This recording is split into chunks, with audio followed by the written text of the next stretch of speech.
Court के खिलाफ निशिकांत दुबे के विवादित बयान पर बवाल मचा हुआ है। सुप्रीम कोर्ट की बार एसोसिएशन ने भाजपा सांसद निशिकांत दुबे के खिलाफ प्रस्ताव पास किया है। एसोसिएशन ने कहा कि बीजेपी सांसद का भारत के मुख्य न्यायाधीश और सुप्रीम कोर्ट पर दिया गया बयान न केवल शर्मनाक है बल्कि यह हमारे इस लोकतंत्र की नींव पर सीधा प्रहार है। ये मामला सुप्रीम कोर्ट तक पहुंच चुका है। वहीं दूसरी तरफ निशिकांत की तरफ से एक के बाद एक विवादित बयान आ रहे हैं। निशिकांत ने एक और ट्वीट कर पूर्व चीफ जस्टिस पर निशाना साधा। उन्होंने लिखा कि आपको पता है कि 1967-68 में भारत के मुख्य न्यायाधीश कैलाश नाथ वांचू जी ने कानून की कोई पढ़ाई नहीं की थी। अब दुबे के तेवर बता रहे हैं कि वो किसी के इशारे पर और किसी के समर्थन पर ही इस तरह के बयान दे रहे हैं। लेकिन बीजेपी सांसद के इन बयानों ने अब सुप्रीम कोर्ट का गुस्सा भी बढ़ा दिया है, क्योंकि सुप्रीम कोर्ट मामले में सुनवाई के लिए तैयार हो गया है। दरअसल जस्टिस गवई ने निशिकांत के खिलाफ याचिका दायर करने वाले एक वकील से सवाल किया कि क्या आप अवमानना याचिका दायर करना चाहते हैं। इस पर वकील नरेंद्र मिश्रा ने कहा कि सरकार सांसद दुबे के खिलाफ कार्रवाई नहीं कर रही है। वकील ने बताया कि उनके एक सहयोगी ने अटॉर्नी जनरल आर वेंकटरमणी को उनके खिलाफ अवमानना कार्रवाई शुरू करने की सहमति मांगी थी, लेकिन आज तक कोई कार्रवाई नहीं की गई। जस्टिस गवई ने कहा कि अगले हफ्ते मामले को सुनेंगे। मिश्रा ने लेटर पिटीशन को भी मेंशन किया है। अब सुप्रीम कोर्ट मामले में सुनवाई करेगा और जिस तरह से सुप्रीम कोर्ट का रवैया दिख रहा है, जानकारों का दावा है कि सुप्रीम कोर्ट निशिकांत के खिलाफ कोई कड़ा फैसला सुना सकता है। वहीं दूसरी तरफ अब यूथ कांग्रेस भी इस मामले में सड़क पर उतरकर निशिकांत के बयान के खिलाफ प्रदर्शन कर रही है। अधिकार क्षेत्र को लेकर बहस छिड़ी हुई है। सुप्रीम कोर्ट पर कार्यपालिका में हस्तक्षेप करने के आरोप लगाए जा रहे हैं। हाल ही में उपराष्ट्रपति जगदीप धनखड़ ने सुप्रीम कोर्ट को लेकर बयान दिया था, जिस पर अभी विवाद थमा भी नहीं था कि अब उन्होंने एक और बड़ा बयान दिया है। जगदीप धनखड़ ने संसद को सबसे ऊपर बताया है। उन्होंने दिल्ली यूनिवर्सिटी में संविधान पर आयोजित एक प्रोग्राम में शिरकत की, जहां अपने संबोधन के दौरान उपराष्ट्रपति ने कहा कि संसद सर्वोच्च है और उसके ऊपर कोई नहीं हो सकता।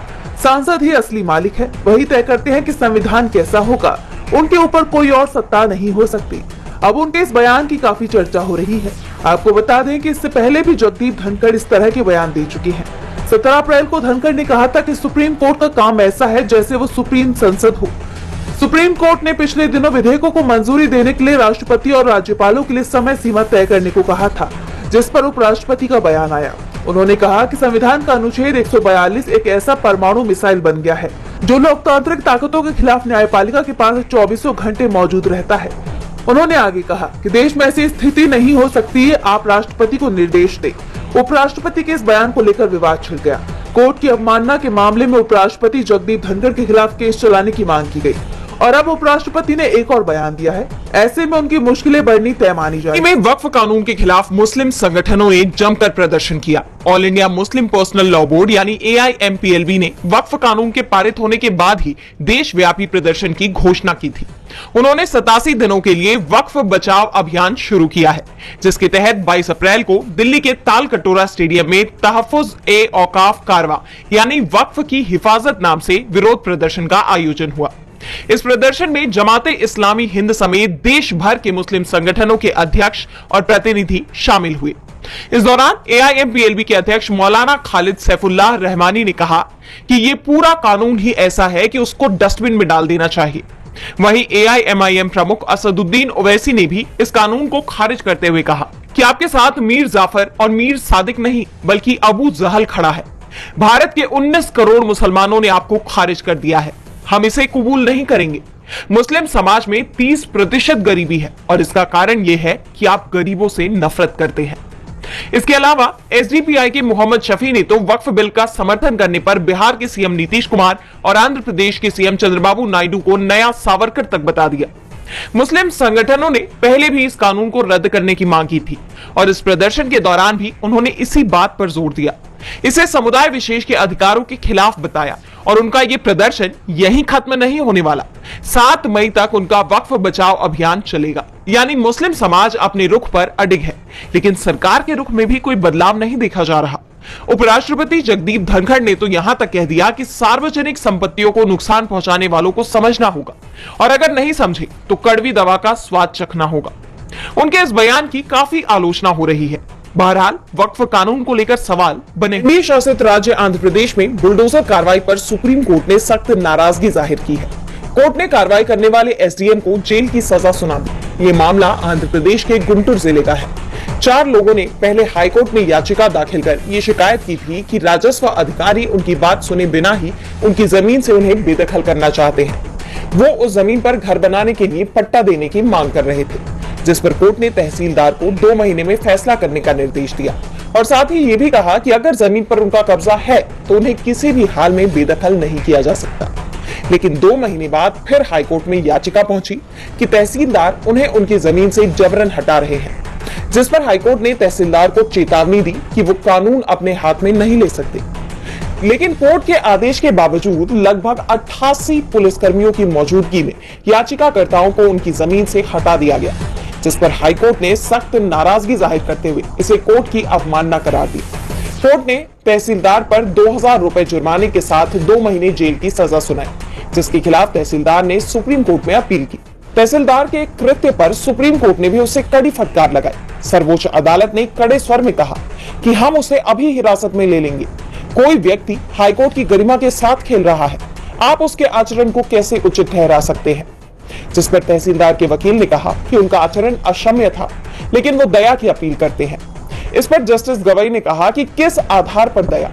क्या वो खुद को हाईकोर्ट से ऊपर समझते हैं? हालांकि कोर्ट ने मामले में नोटिस जारी कर फिलहाल हाईकोर्ट के आदेश पर रोक लगा दी है, लेकिन साथ ही ये भी साफ कर दिया है कि याचिकाकर्ता को जेल तो जाना पड़ेगा। इस कार्रवाई से पीड़ित सभी लोगों को भारी कीमत चुकानी पड़ेगी और डिमोशन भी के संस्थापक रामदेव एक बार फिर विवादों से घिर गए हैं। शरबत जिहाद वाले बयान पर दिल्ली हाई कोर्ट ने रामदेव को कड़ी फटकार लगाई है। कोर्ट ने साफ कह दिया कि इस मामले में सिर्फ माफी से काम नहीं चलेगा, बल्कि सख्त कार्रवाई की जरूरत है। हमदर्द कंपनी के रूह अफजा शरबत के खिलाफ रामदेव की आपत्तिजनक टिप्पणी को कोर्ट ने अंतरात्मा तक को झकझोर देने वाला करार दिया और कहा कि इसे किसी भी तरह माफ नहीं किया जा सकता।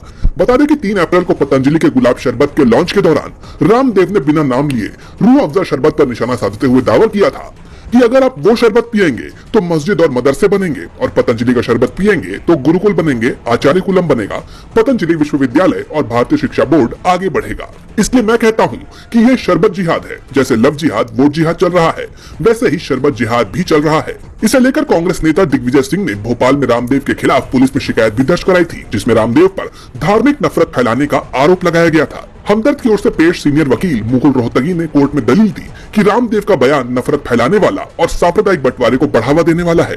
उन्होंने कहा कि रामदेव ने हमदर्द के मालिकों के धर्म पर हमला किया और उसके जैसी दूसरी कंपनियों को भी निशाना बनाया जिनके मालिक मुस्लिम हैं।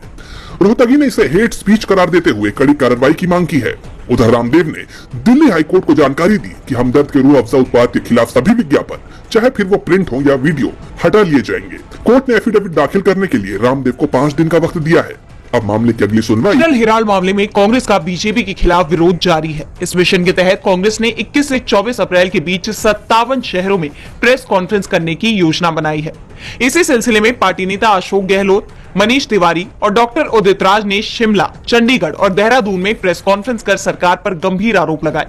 पार्टी ने इसे बदले की भावना करार देते हुए कहा कि ईडी के जरिए विपक्षी नेताओं को निशाना बनाया जा रहा है। इस मौके पर शिमला में अशोक गहलोत ने कहा कि प्रधानमंत्री नरेंद्र मोदी कांग्रेस और विपक्षी नेताओं, खासकर गांधी परिवार को अपना दुश्मन समझते हैं, तभी उनके खिलाफ लगातार साजिश रच रहे हैं। ईडी, सीबीआई और इनकम टैक्स जैसी एजेंसियों का विपक्षी नेताओं के खिलाफ दुरुपयोग किया जा रहा है, जिसे देश की जनता भी समझती है। देश में ईडी के माध्यम से शासन चल रहा है।